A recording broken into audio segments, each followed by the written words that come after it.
Mukunda jewellers first ever factory outlet లో నక్షి Mela October 25 నుంచి 2 November వరకు ఎలాంటి నక్షి ఆర్నమెంట్స్ పైన ఫ్లాట్ 9.99% VA మాత్రమే. ఈ ఆఫర్ అన్ని బ్రాంచెస్ కి వర్తిస్తుంది. గిగ్ వర్కర్స్ అంటే ఎవరు అసలు? వాళ్ళు ఎక్కడ ఉంటారు? అసలు గిగ్ అనేది వర్కేనా అని మీ అందరికీ కూడా ఒక అనుమానం వస్తుంది కదా. నిజంగానే గిగ్ వర్కర్స్ అనే వాళ్ళు ఉన్నారు. కానీ ఎవరు అని చెప్పే ముందు కంటే మీకు ఒక చిన్న ఎగ్జాంపుల్ చెప్తాను. అప్పుడు అందరికీ కూడా చాలా క్లియర్గా అర్థమవుతుంది.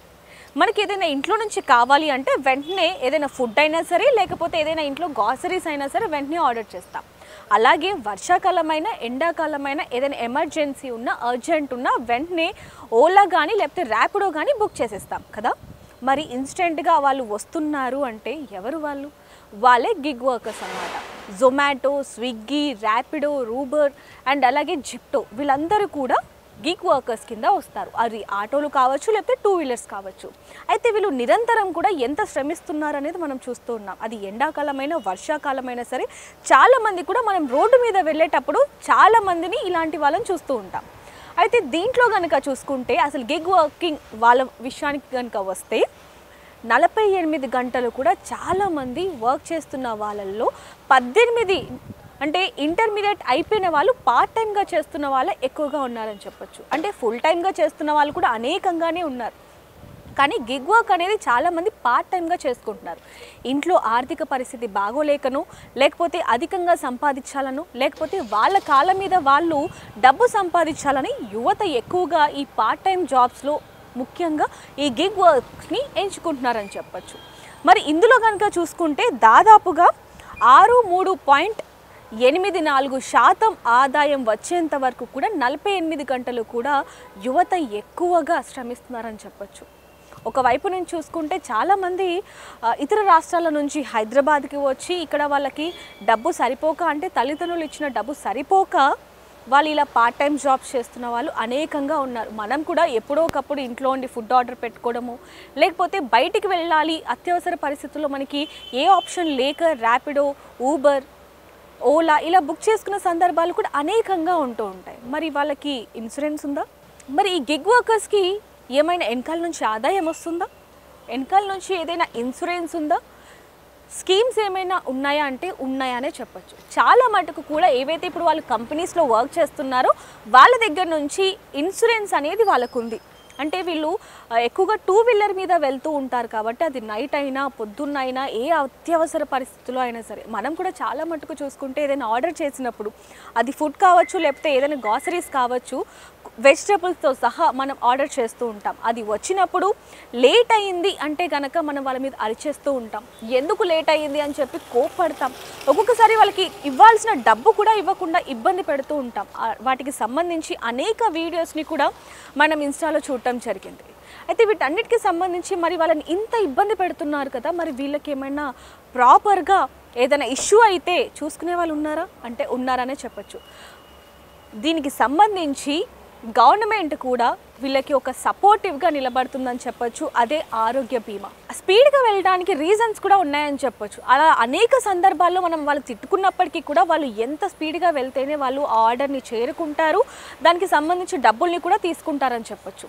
అలాంటి ఇంత ప్రమాదకరంగా వెళ్తున్న వాళ్ళకి ఖచ్చితంగా ప్రమాదవశాత్తు ఏమైనా జరిగితే వాళ్ళకి ఇన్సూరెన్స్ కూడా వచ్చేలాగా ఆరోగ్య బీమాని కూడా గవర్నమెంట్ ఇప్పుడు కల్పించబోతుందని చెప్పొచ్చు. అంతేకాదు వీళ్ళకి వర్క్ విషయంలో కూడా ఏదైనా ఇబ్బంది కలిగితే వాటిని ఎవరికి చెప్పుకోవాలో తెలియదు. మనం వేరే ఆఫీస్లో చూసుకుంటే మన మేనేజ్మెంట్కి చెప్పుకుంటాం, లేకపోతే చైర్మన్, CEO వీళ్ళు ఉంటారు కాబట్టి వీళ్ళకి చెప్పుకుంటాం, లేదంటే ఇంకా వేరే టీంని కలుస్తూ ఉంటాం, అధికారులకి చెప్పుకుంటూ ఉంటాం. మరి వీళ్ళకి సమస్య వస్తే ఎవరికి చెప్పుకుంటారు అనే విధంగా కూడా ప్రభుత్వం ఆలోచించి వీళ్ళ కోసం ఒక బీమాని కూడా ఏర్పాటు చేసిందని చెప్పొచ్చు. ముఖ్యంగా ఎవరైనా తీసేయాలి అనుకుంటే కనుక, ఏ కారణం చేతనైనా సరే వీళ్ళని తీసేయాలి అనుకుంటే కనుక 7 రోజుల ముందే వీళ్ళకి చెప్పాలి, నోటీస్ ఇవ్వాలి అనేది కూడా గవర్నమెంట్ ఇప్పుడు చెప్తుందని చెప్పొచ్చు. అంతేకాదు వీళ్ళకి శాలరీ ఏదైనా ఇవ్వకపోయినా, లేకపోతే వీళ్ళ మేనేజ్మెంట్లో ఏదైనా ఇబ్బంది ఉన్నా దానికి సంబంధించి కూడా ఎటువంటి ఇబ్బంది కలగకుండా అన్ని ఏర్పాట్లు కూడా, అంటే ఇప్పుడు వీళ్ళను కూడా ప్రభుత్వం గుర్తించి వీళ్ళకు కూడా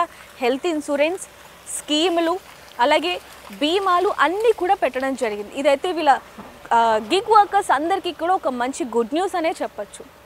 అందులో ముఖ్యంగానే చూసుకుంటే వీటన్నిటికీ ఈ ఏవైతే గిగ్ వర్కర్స్కి సంబంధించి ఏవైతే సమస్యలు ఉంటాయో వాటన్నిటికీ పరిష్కరించడానికి అల్పిరేట్ అథారిటీని తీసుకొచ్చిందనమాట. అంటే వీళ్ళకి ఏ సమస్య ఉన్నా సరే ఖచ్చితంగా చెప్పుకునేలాగా. ఎక్కువగా చూసుకుంటే ఆరోగ్య బీమా కూడా ఇందులో అత్యవసరంగా ఉంది కాబట్టి వీళ్ళకి వెళ్ళే సమయంలో ఏదైనా జరిగినా లేకపోతే వీళ్ళ కుటుంబానికి ఏదైనా రాకపోయినా ఇన్సూరెన్స్ అనేది ఎక్కువగా ఉండదు కాబట్టి వీళ్ళకి ప్రభుత్వం నుంచి కూడా చాలా మటుకు బీమాలు వచ్చే అవకాశం ఉన్నట్టుగా అయితే అధికారులు చెప్తున్నారు. దీనికి సంబంధించి కూడా మనం అనేక వార్తల్ని కూడా చూడడం జరిగింది. అయితే చాలామందికి కూడా స్థిరమైన ఆదాయం సరిగ్గా ఉండదు కాబట్టి ఉద్యోగ భద్రతా లోపం కూడా ఉంటుంది కాబట్టి వీళ్ళకి సంబంధించి ప్రతి ఒక్క సమస్యను కూడా గవర్నమెంట్ వాళ్ళ దృష్టిలోకి తీసుకొని వాటికి సంబంధించి అన్ని పరిష్కరించేలాగా చూస్తుంది అనేది కూడా అనౌన్స్ చేయడం జరిగిందని చెప్పొచ్చు. అండ్ అలాగే పని కేటాయింపులో తొలగించిన వివక్షకు చెక్ పెట్టేలా అల్గోరిథం ట్రాన్స్పరెన్సీని కూడా ప్రవేశపెట్టడం జరిగింది. వీళ్ళకి అంటే డబ్బులు ఇవ్వకపోయినా వెంటనే పనిలోంచి తీసేసినా లేకపోతే 7 రోజుల ముందు కనుక చెప్పకపోతే ఖచ్చితంగా యాక్షన్ ఉంటుంది అనేది కూడా నేను చాలా క్లియర్గా చెప్తున్నాను అనమాట. అంటే ప్రతి ఒక్కరు అంటే ఈ వీడియో అనేది చాలా మందికి రీచ్ అవ్వాలి కాబట్టి అందరికీ అర్థమయ్యే విధంగా అయితే చెప్తున్నానని చెప్పొచ్చు. ముఖ్యంగా ప్రత్యేక ఫండ్ స్కీమ్స్ ఆరోగ్య ప్రమాద బీమా ప్రతి ఒక్కరికి కూడా కావాల్సింది. అంటే అందరం సేఫ్గానే ఇంటికి వెళ్తాం, సేఫ్గానే వచ్చేస్తాం అనేది కాదు. అంటే మనం పొద్దున్నెళ్ళి సాయంత్రం ఇంటికి వచ్చేస్తాం, కానీ ఈ గిగ్ వర్కర్స్ మాత్రం ఎప్పుడు అంటే అప్పుడు రోడ్ల మీద తిరుగుతూనే ఉంటారు. వర్షం ఎండ అనేది ఏది లేకుండా మనం ఇంకోటి చూసుకుంటే ఇంట్లో ఇప్పుడు వర్షం కూడా చల్లగా ఉంది, వర్షం వస్తుంది కాబట్టి వాతావరణం చాలా చల్లగా ఉంది, వర్షం వస్తుంది కాబట్టి ఇంట్లో కూర్చొని చాలామంది ఏదైనా తిందాం లేకపోతే ఏదైనా తెచ్చుకుందాం అన్నప్పుడు వెంటనే మన ఫోన్లో యాప్స్ ఉంటాయి, జొమాటో, స్విగ్గీ, కాబట్టి వెంటనే ఆర్డర్ చేసేస్తాం. వాళ్ళు ఎంత కష్టంలో ఎంత ఇబ్బంది పడుతున్నారు అనేది కూడా ఆలోచించాం కాబట్టి వాళ్ళకి ఎప్పుడైనా సరే ప్రమాదవశాత్తు ఏమైనా జరిగితే వాళ్ళకి ఆరోగ్య ప్రమాద బీమాని కూడా ఏర్పాటు చేసింది. మరి వీటికి సంబంధించి అన్ని క్లారిటీగా అయితే నేను మీకు ఇప్పుడు చెప్తున్నాను కాబట్టి ఎవరికైనా ఏదైనా ఇబ్బంది ఉన్నా ఖచ్చితంగా మీ దగ్గరలో ఉన్న ఏదైతే మీ స్టాఫ్ కావచ్చు లేకపోతే మీ మేనేజ్మెంట్కి సంబంధించి వాళ్ళని కనుక్కోవచ్చు, లేదా పేపర్లో చూసినా సరే దీనికి సంబంధించిన అన్ని వివరాలు కూడా వస్తాయని చెప్పొచ్చు. స్థిరమైన ఆదాయం కూడా సరిగ్గా లేదు, మాకు మేనేజ్మెంట్లో ఇబ్బంది పెడుతున్నారు అనే విధంగా కావచ్చు, లేకపోతే సరైన ఉద్యోగ భద్రత రక్షణ లేకపోవటంలో కూడా ఇది ఫిర్యాదు చేయొచ్చు అనమాట. ప్రభుత్వం నుంచి గిగ్ వర్కర్స్ అందరికీ కూడా ఇంత మంచి ఆపర్చునిటీ వచ్చింది కాబట్టి చాలామంది కూడా ఇలాంటి బీమాలు ఉన్నాయి, స్కీమ్స్ ఉన్నాయని తెలియకుండా చాలామంది కూడా యాక్సిడెంట్స్ అయినా లేకపోతే ఏదైనా ప్రమాదవశాత్తు జరిగినా కూడా అక్కడితో ఆగిపోతున్నారు. మేనేజ్మెంట్ కూడా దీనికి సంబంధించి అంటే ఇప్పుడు మీరు ఏ కేటగిరీస్లో పనిచేస్తున్నారో ఏ కంపెనీస్లో అయితే ఈ గిగ్ వర్కర్స్ ఎవరైతే ఉన్నారో వాళ్ళు కూడా సపరేట్గా వీళ్ళకి హెల్త్ ఇన్సూరెన్స్ అనేది ఉంది. ఎందుకంటే నేను చాలామంది గిగ్ వర్కర్స్తో మాట్లాడడం జరిగింది, వాళ్ళు కూడా చెప్పారు నాతో, మాకు కూడా మా కంపెనీ నుంచి ఇన్సూరెన్స్ ఉన్నాయి, మాకు వస్తున్నాయి. చాలామందికి ఈ విషయం తెలియక వాళ్ళు ఇబ్బంది పడి ప్రమాదవశాత్తు ఏదైనా యాక్సిడెంట్ జరిగినా కూడా వాళ్ళు పట్టించుకోవట్లేదు, మేనేజ్మెంట్ని అడగట్లేదు అనేది ఉంది. ఇప్పుడు మేనేజ్మెంట్ నుంచి కాదు, డైరెక్ట్గా మీకు గవర్నమెంట్ నుంచే ఈ హెల్త్ బీమాలు అలాగే స్కీమ్స్ ఉన్నాయి కాబట్టి ఖచ్చితంగా మీరు వీటి మీద దృష్టి పెట్టండి. మిమ్మల్ని కూడా ప్రభుత్వం గుర్తించింది, మీ బాధల్ని మీ కష్టాల్ని వినడానికి సిద్ధంగా ఉంది కాబట్టి మీరు ఒక్క కన్ను దీని మీద వేసి పూర్తి వివరాలు కూడా తెలుసుకోండి. అండ్ అలాగే వీటికి సంబంధించి గిగ్ వర్కర్స్ ఏమంటున్నారు ఏంటనేది ఒకసారి వాళ్ళ మాటల్లో కూడా తెలుసుకుందాం. హాయ్ అన్న, నమస్తే. మీ పేరు? భగవత్. ఎప్పటి నుంచి వర్క్ చేస్తున్నారు ఇందులో? 1 year, 1.5 years. 1.5 years. ఎలా ఉందన్న ఈ వర్క్ అంతా? పర్వాలేదు, బాగా. పార్ట్ టైం గా చేస్తున్నారా, ఫుల్ టైం? ఫుల్ టైం చేస్తున్నాం. Full time. అంటే ఎలా అనిపిస్తూ ఉంటుంది అంటే మార్నింగ్ నుంచి ఈవినింగ్ వరకు ఇలా జిప్టోలో వెళ్తూ ఉంటారు కదా, అవి క్యాన్సిల్ చేస్తూ ఉంటారు చాలా మంది, ఇలాంటివి జరుగుతుంటాయి కదా, ఎలా అనిపిస్తూ ఉంటుంది? పర్వాలేదు కానీ కొంచెం ఇబ్బందిగా అనిపిస్తుంది. నార్మల్గా అయితే మనకి 1 hour బ్రేక్ టైం దొరుకుతుంది, జర రిలాక్స్ కూడా ఉంటుంది, పర్వాలేదు. It's not bad, it's good. అంటే ఇప్పుడు మీకు బీమాలు ఉన్నాయి, ఆరోగ్య బీమా కావచ్చు లేకపోతే ప్రమాదవశాత్తు ఏమైనా జరుగుతుంది దాని మీద బీమాలు ఉన్నాయని ఏమైనా తెలుసా మీకు? ఇన్సూరెన్స్ అని ఉందని తెలుసు, అది నాకు కూడా మెసేజ్ వస్తుంది ఇన్సూరెన్స్ అని. మొన్నటి వరకు వచ్చింది కూడా, ఆల్రెడీ ఇన్సూరెన్స్ ఇచ్చినారు మాకు. అంటే జిప్టో నుంచి ఇచ్చారా?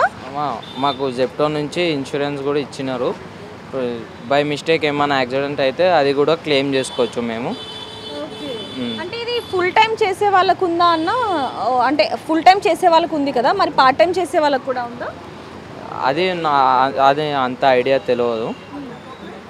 మ్యాక్సిమం ఉంది, అందరికీ చాలామందికి ఉంది. అయితే ఇప్పుడు గవర్నమెంట్ కూడా అంటే ఇప్పుడు చాలా మటుకు జిప్టోలో కావచ్చు, ఏ దాంట్లో అయినా సరే, అమెజాన్, మీషో, అందులో సడన్గా ఎంప్లాయీస్ని తీసేయడం ఇలాంటివి జరుగుతూ ఉంటాయి కదా. మెయిన్ ఏంటంటే ఐడీలు టర్మినేట్ అయిపోతాయి. ఏమైనా మిస్టేక్స్ చేస్తే ఐడీలు టర్మినేట్ అవుతాయి. చాలామంది ఇబ్బంది పడతారు. ఏంటంటే కస్టమర్లు కొంతమంది బిహేవియర్ నచ్చకపోతే వాళ్ళ ఐడీల మీద కామెంట్ చేయడం వల్ల మా ఐడీలు ఎగిరిపోతే వాళ్ళకి చాలా ఇబ్బంది అవుతుంది. ఏంటంటే కొన్ని మిస్టేక్స్ ఉంటాయి, ఆ మిస్టేక్స్ చేయొద్దు. కానీ కొంతమంది కస్టమర్లు ఏం చేస్తారు, కావాలని మా మీద కంప్లైంట్లు వేసి ఐడీలు టర్మినేట్ చేస్తారు. దానివల్ల కూడా అవుతుంది మా వాళ్ళు. సో ఇప్పుడు మరి గవర్నమెంట్ నుంచి మీకు హెల్త్ బీమా ఇవన్నీ ఉన్నాయనే విషయం తెలుసా? గవర్నమెంట్ నుంచి అయితే తెలియదు.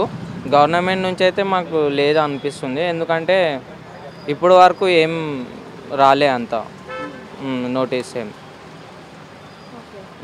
అన్న మీరు ఎప్పటి నుంచి ఇందులో వర్క్ చేస్తున్నారు? 6 months అవుతుంది మేడం. 6 months నుంచి. ఎలా ఉంది అంటే కొంచెం ఇబ్బందిగా ఉందా? వర్క్ పరంగా అయితే పర్లేదు మేడం, సాటిస్ఫాక్షన్ ఉంటుంది. మనకి నిరుద్యోగులు కాబట్టి నిరుద్యోగులందరికీ ఎలాంటివి చాలా బెటర్గా ఉన్నాయి. కాకపోతే ఇప్పుడు మీరు చెప్పినట్టు ప్రభుత్వ పరంగా అయితే మాకు ఎలాంటి బీమా ఉన్న సంగతి తెలియదు మేడం. ప్రభుత్వ పరంగా అయితే ఎలాంటి బీమా ఉన్న సంగతి తెలియదు. అవి కూడా ప్రభుత్వం మీలాంటి వాళ్ళ దయ వల్ల అది ప్రభుత్వం ద్వారా పోయేటట్టు ప్రతి ఒక్క రైడర్లకి, మాది ఎలాంటి పార్ట్ టైం ఫుల్ టైం చేసే ప్రతి ఒక్క రైడర్లకి ప్రభుత్వం తరపున కూడా బీమాలు వచ్చేటట్టు కోరుతున్నాం. అంటే ఇప్పుడు ఎవరైనా తీసేయాలి అంటే వెంటనే తీయకూడదు అనేది కూడా ఇప్పుడు ఈ బిల్లో ఉందన్నమాట. అంటే 7 రోజుల వరకు కూడా వాళ్ళకి నోటీస్ ఇచ్చి ఆ తర్వాత తీయాలనేది కూడా ఉంది. ఇక్కడ మాది ఎలా ఉంటుంది మేడం, స్టోర్ బట్టి ఉంటుంది. ఇక్కడ మా స్టోర్ చాలా ఇది బెటర్గా మంచిగా ఉంటుంది మేడం. ఇక్కడ ఫ్రెండ్లీ స్టోర్ వల్ల పర్లేదు, అలాంటి ఇబ్బంది ఏం లేదు. ప్రజెంట్ మాకు అలాంటి ఏం జరగలేదు. హాయ్ అండి, ఎలా ఉన్నారు? బాగున్నారండి. అంటే మీరు ఎన్నో ఇయర్స్ నుంచి ఇందులో వర్క్ చేస్తున్నారు. అంటే ఈ రైడర్స్కి కూడా మీషో, ర్యాపిడో, రూబర్ ఇలా అందరికీ కూడా హెల్త్ ఇన్సూరెన్స్ ఉన్నాయి, గవర్నమెంట్ కల్పిస్తుందన్న విషయం తెలుసా మీకు? గవర్నమెంట్ తెలియదు కానీ మా పర్సనల్గా మా కంపెనీ నుంచి అయితే మాకు ఇన్సూరెన్స్ ఉంది. కంపెనీ నుంచి అయితే ఉంది. గవర్నమెంట్ ఇంకేం తెలియదు, ఇంకా బయటకేమీ రాలేదనుకుంటా. ఆఫీసులో అయితే ఏం చెప్పలేదు. అంటే మామూలుగా చూసుకుంటే గవర్నమెంట్ కూడా ఆరోగ్య బీమా, ప్రమాదవశాత్తు ఏమైనా చెప్తే ఆ బీమాలు, అండ్ అలానే శాలరీస్కి సంబంధించి ఏమైనా ఇబ్బంది పెడితే కూడా ఇవన్నీ కూడా తీసుకొస్తుంది. ఎలా అనిపిస్తుంది? అవన్నీ తీసుకొస్తుంది అంటే హ్యాపీయే కదా మాకు కూడా. అంటే ధైర్యం ఉంటుంది, ఎట్లయినా మాకు కష్టపడిన రూపాయి మాకు అందుతుంది అనే ఇంటెన్షన్ అయితే ఉంటుంది కదా. ఇప్పటి వరకు అయితే అది తెలియదు గవర్నమెంట్ది అయితే. ఇప్పుడైతే చెప్తున్నారు కదా, తెలుసుకోవాలి, అందరూ తెలుసుకోవాలి, దాని నుంచి ఉండాలని కోరుకుంటున్నాను. బిల్లు పాస్ అయితే అదైతే బెస్టే కదా. పర్సనల్గా గవర్నమెంట్ కూడా మాకు తోడుగా ఉంది అంటే బెస్ట్ ఆప్షనే కదా. అది మంచిగానే ఉంటుందని అనుకుంటున్నాను. ఇది అందరికీ తెలిస్తే ఇంకా బాగుంటుందని అనుకుంటున్నాను. అంటే ఎవరైతే ఈ రైడర్స్ ఉంటూ ఉంటారో, అంటే గిగ్ వర్కర్స్ ఎవరైతే ఉన్నారో వాళ్ళ సమస్యల మీద ప్రభుత్వం దృష్టి పెట్టడం అనేది ఎలా అనిపిస్తుంది? ఎందుకంటే చాలామంది కూడా గిగ్ వర్కర్స్కి సంబంధించి ఏ సమస్యలు కూడా ఇప్పటి వరకు వచ్చిన ఆనవాళ్ళు లేవు ఎక్కడ కూడా. అలాంటిది ఇప్పుడు ఒక్కసారిగా గిగ్ వర్కర్స్ కోసం ప్రభుత్వం ఇలా ఒక బిల్లు అమలు చేయటం అనేది ఎలా అనిపిస్తుంది? చాలా హ్యాపీగా ఉందండి. అంటే మమ్మల్ని కూడా గుర్తించినందుకు చాలా హ్యాపీగానే ఉంది. దాన్ని కూడా ఫర్దర్గా జరిగేదంతా కూడా మంచిగా జరిగితే బాగుంటుందని అనుకుంటున్నాను. సో చూస్తున్నాం కదా, గిగ్ వర్కర్స్కి సంబంధించి అనేక మంది, దాదాపుగా 4 లక్షల మంది కూడా ఈ గిగ్ వర్కర్స్లో పనిచేస్తున్నప్పటికీ ఇందులో ఎక్కువగా స్టూడెంట్సే ఎక్కువగా ఉన్నారంటూ కూడా మనకి రిపోర్ట్స్ చెప్తున్నాయని చెప్పొచ్చు. ఆదాయానికి సంబంధించి కూడా 63.84% వరకు వీళ్ళు ఆదాయం కూడా తీసుకుంటున్నారు. దాదాపుగా 48 గంటల వరకు కూడా వీళ్ళు పని చేస్తున్నారు అనేది కూడా రిపోర్ట్స్ చెప్తున్నాయని చెప్పొచ్చు. ఏదైనప్పటికీ ప్రభుత్వం దృష్టికి వీళ్ళు వెళ్ళటం అనేది కూడా చాలా ఆనందంగా ఉంది అంటూ కూడా చాలామంది గిగ్ వర్కర్స్ అయితే చెప్తున్న పరిస్థితి మనకు కనిపిస్తుంది. చాలామంది బయటికి వచ్చి మాట్లాడలేకపోయినా, అంటే కెమెరా ముందు మాట్లాడకపోయినా మనతో పంచుకుంటున్నారని చెప్పొచ్చు. ఏదైనప్పటికీ గిగ్ వర్కర్స్కి సంబంధించి ఏదైనా సరే సమస్యలు ఉన్నా వాటిని పరిష్కరించడానికి ప్రభుత్వం ఎప్పుడు ముందుంటుంది అనేది మాత్రం అర్థమవుతుందని చెప్పొచ్చు. మరిన్ని వార్తల కోసం చూస్తూనే ఉండండి బిగ్ టీవీ. కెమెరామ్యాన్ నరసింహతో reporter Devika, Hyderabad. For more videos like this, subscribe Big TV channel.